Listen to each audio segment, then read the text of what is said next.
கிறிஸ்துவுக்குள் மிகவும் அன்பான தேவ ஜனமே, ஆண்டவராகிய இயேசு கிறிஸ்துவின் இன்ப இனிய நாமத்தில் இந்த காலை நேரத்தில் உங்கள் வீடுகளில் வந்து உங்கள் ஒவ்வொருவரையும் சந்தித்து உங்களோடு பேசுவதில் என் ஆண்டவருக்குள் மிகவும் சந்தோஷமாக இருக்கிறேன்.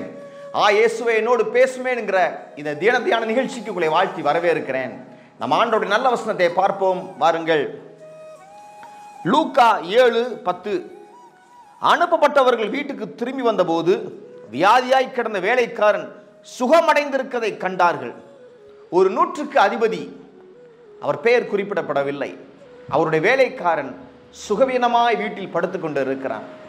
இந்த மனுஷனோ 100க்கு அதிபதி, பாருங்க, நல்ல எஜமானாய் இருக்கிறார். தன்னுடைய வேலைக்காரன் சுகம் இல்லாமல் இருக்கிறதுக்கு இயேசு கிறிஸ்துவை தேடி அவர் ஆளை அனுப்புகிறார். ஹல்லேலூயா. பாருங்கள், லூக்கா 7:4-5 6 முன்பகுதி நான் வாசிக்கிறேன். அவர்கள் இயேசுவினிடத்தில் வந்து அவரை கருத்தாய் வேண்டிக் கொண்டு, நீர் இந்த தயவு செய்கிறதற்கு அவன் பாத்திரனாய் இருக்கிறான், அவர் நம்முடைய ஜனத்தை நேசிக்கிறான், நமக்கு ஒரு ஜெப ஆலயத்தையும் கட்டினான் என்றார்கள். அப்பொழுது இயேசு அவர்களுடனே கூட போனார். பாருங்கள் தேவஜனமே, முதலாவது ஆண்டவரை எது அட்ராக்ட் பண்ணுது, அவர் எது ஈர்க்கிறது என்றால் கருத்துள்ள வேண்டுதல். ஹல்லேலூயா. எல்லாரும் ஜெபிப்பாங்க, அப்ப எல்லாருக்கும் ஆண்டவர் பதில் கொடுக்க மாட்டார். அப்ப ஆண்டவர் யாருக்கு பதில் கொடுக்கிறார்? கருத்துள்ள வேண்டுதல் யார்ட்டையாச்சும் இருக்குதான்னு பார்க்கிறார் ஆண்டவர்.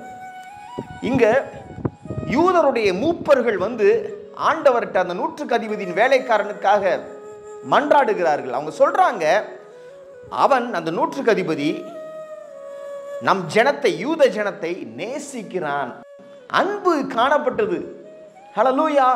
ஒரு பாஸ்டர்னா அவங்களுக்கு ஒரு அன்பு, அவங்களுக்கு ஒரு ஆஃபரிங் கொடுக்கணும், பாஸ்டர் வீட்டுக்கு வந்து அவங்களுக்கு ஒரு நல்ல உபசரிக்கணும், நல்ல சாப்பாடு போடணும், ஏழை எளிய ஜனம்னா அவங்க மேல ஒரு அன்பு செலுத்தணும். இதெல்லாம் இருக்குதா வாழ்க்கையில? ஹல்லேலூயா. அன்பு நம்ம வாழ்க்கையில காணப்படுகிறதா? தேவ ஜனத்தின் மேல் நமக்கு அன்பு இருக்கிறதா? அவன் நம் ஜனத்தை நேசிக்கிறான் என்று சொல்லுகிறார்கள். அப்ப நம்ம வாழ்க்கையில தேவ ஜனத்தின் மேல், தேவன் மேலே அன்பு காணப்படுகிறதா? கிறிஸ்துவ அன்பு நம்ம வீட்டில் காணப்படுகிறதா என்பதை அலசி ஆராய்வது அவசியமாய் இருக்கிறது. நமக்கு ஒரு ஜெப ஆலயத்தையும் அவன் கட்டினான் என்றார்கள். சர்ச்சுக்கு நம்ம எவ்வளோ பாரம் வச்சிருக்கிறோம், சர்ச்சுக்கு எவ்வளோ ஆத்துமாக்களை நம்ம கூட்டி கொண்டு போகிறோம், பாஸ்டருக்கு எவ்வளோ ஆஃபரிங் கொடுக்குறோம், பாஸ்டரை மதிக்கிறோமா, அவர் சொல்றதை கேட்குறோமா, ஜெப ஆலயத்தை கட்டி கொடுக்குறோமா, ஆலயத்துக்கு ஃபண்டிங்க்கு நம்ம ஏதாவது கொடுக்குறோமா, எல்லாவற்றையும் ஆண்டவர் பார்க்கிறார். ஹல்லேலூயா. அவர் கண்கள் எல்லாவற்றையும் பார்க்கும். அன்பு காணப்படுதா, கிரியை காணப்படுதா, ஒர்க்ஸ் காணப்படுகிறதா, எல்லாவற்றையும் ஆண்டவர் பார்ப்பார். 6வது வசனத்தில் பார்க்கிறோம், அப்பொழுது இயேசு அவர்களுடனே கூட போனார். இவ்வளவற்றையும் சொல்றாங்க. அன்பு இருக்குது, கிரியை இருக்குது அவனுக்கு. சொன்னதுக்கு அப்புறம் ஏசப்பா மூவ் ஆகிறார். ஹல்லேலூயா. அவர் இருதயம் அப்பதான் திரும்புது, ஓகே செய்யலாம் அப்படின்ட்டு. பாருங்கள், பரிசுத்த ஆவியானவர் பேசிக் கொண்டிருக்கிறார். லூக்கா 7:6 பின்பகுதி 7, 8, 9 ஆகிய வசனங்களை வாசிக்கிறேன்.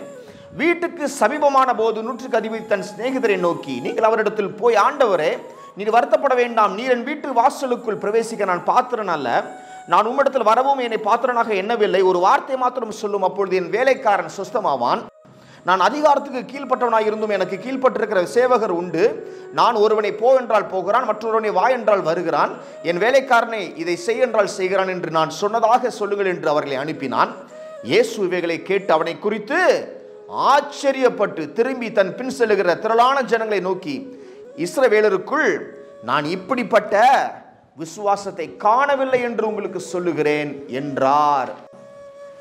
இப்போ ஏசப்பா அன்பு இருக்கு, கிரியை இருக்கு என்று மூவ் ஆகிறாரு. போய்கொண்டிருக்கும் பொழுது மனுஷன் சொல்லுகிறான், எனக்கு கீழே 100 பேர் இருக்கிறாங்கப்பா, நான் போன ஒருத்தன் போவான், வான வருவான், நீர் சர்வலோகத்தின் அதிபதி, ஒரு மனுஷனுடைய நோய்கள் எல்லாம் உமக்கு கட்டுப்படும், ஒரு மனுஷனுடைய உடம்பு உம்முடைய கட்டுப்பாட்டுக்குள் இருக்கிறது, எல்லாவற்றையும் அறிந்திருக்கிறார், நீர் ஒரு வார்த்தையை சொன்னால் போதும், அந்த நோய் அவனை விட்டு நீங்கும், அந்த நோய் உமக்கு கீழ்ப்படியும், நீர் சர்வ வல்லமையுள்ள தேவன் என்று அவருடைய வல்லமையை அறிக்கையிடுகிறார். ஆண்டவர் சொல்றாரு, இஸ்ரவேலருக்குள் இப்படிப்பட்ட ஒரு விசுவாசத்தை நான் காணவில்லை. புறஜாதியானுக்கு, அந்த 100க்கு அதிபதிக்கு இந்த விசுவாசம் இருக்கிறது என்று அவர் சொன்னார். ஹல்லேலூயா. நம்முடைய விசுவாசம் மற்ற எல்லாருடைய விசுவாசத்திற்கு மேலாக தேவனை ஆச்சரியப்படும் வண்ணமாக இருக்கும் பொழுது நமக்கு அற்புதம் வரும். தேவ ஜனமே, உங்கள் விசுவாசம் தனித்தன்மை உள்ளதாய் இந்த நாளிலிருந்து காணப்படுவதாக என்று சொல்லி உங்களை நான் வாழ்த்துகிறேன். அன்பு, நல்ல கிரியைகள், ஹல்லேலூயா, மற்றும் விசேஷமான விசுவாசம் உங்கள் பங்காய் இருக்கட்டும் என்று சொல்லி உங்களை ஆசீர்வதிக்கிறேன். தேவன் நீங்கள் விரும்புகிற அற்புதத்தை உங்கள் வாழ்வில் செய்வாராக என்று சொல்லி உங்களை நான் வாழ்த்துகிறேன். நாம் ஜெபிப்போம். பாருங்க, ஆண்டவரே, நாங்கள் கருத்தோடு வேண்டுதல் செய்ய எங்களுக்கு கிருபை பாராட்டும் அப்பா. எங்கள் வாழ்க்கையில் நீ விரும்புகிற அன்பு காணப்படட்டும். அவன் நம் ஜனத்தை நேசிக்கிறான் என்று யூத ஜனங்கள் அவரை சொன்னார்களே அப்பா. அதே மாதிரி நாங்கள் பிறரிடத்துல, முக்கியமாக தேவ ஜனங்களிடத்தில் அன்பாக இருக்கட்டும். நமக்கு ஒரு தேவாலயத்தை கட்டி கொடுத்தான் என்று சொன்னாங்கப்பா. இது எங்களுடைய திருச்சபைகளில், நாங்கள் போகிற திருச்சபைகளுக்கு, நாங்கள் பார்க்கிற ஊழியக்காரர்களை கனப்படுத்த, ஹானர் பண்ண அப்பா, திருச்சபை பில்டிங்ஸ்க்கு நாங்கள் கொடுக்க, சபையை தாங்க கற்றுக் கொடுங்க. எங்கள் விசுவாசம் 100க்கு அதிபதியுடைய விசுவாசத்தை போல காணப்படட்டும் ஆண்டவரே. நீரே ஆச்சரியப்பட்டு எங்களுக்கு அற்புதத்தை செய்யும். நாங்கள் விரும்புகிற அற்புதத்தை நீ செய்ய போகிறதற்காக உமக்கு நன்றி அப்பா. உமக்கு நாங்கள் நன்றி செலுத்துகிறோம். உமக்கு நாங்கள் நன்றி செலுத்தி இந்த ஜெபத்தை எங்கள் நண்பர் இயேசு கிறிஸ்துவின் நல்ல நாமத்தில் ஏறெடுக்கிறோம் எங்கள் வல்ல பிதாவே. ஆமென், ஆமென்.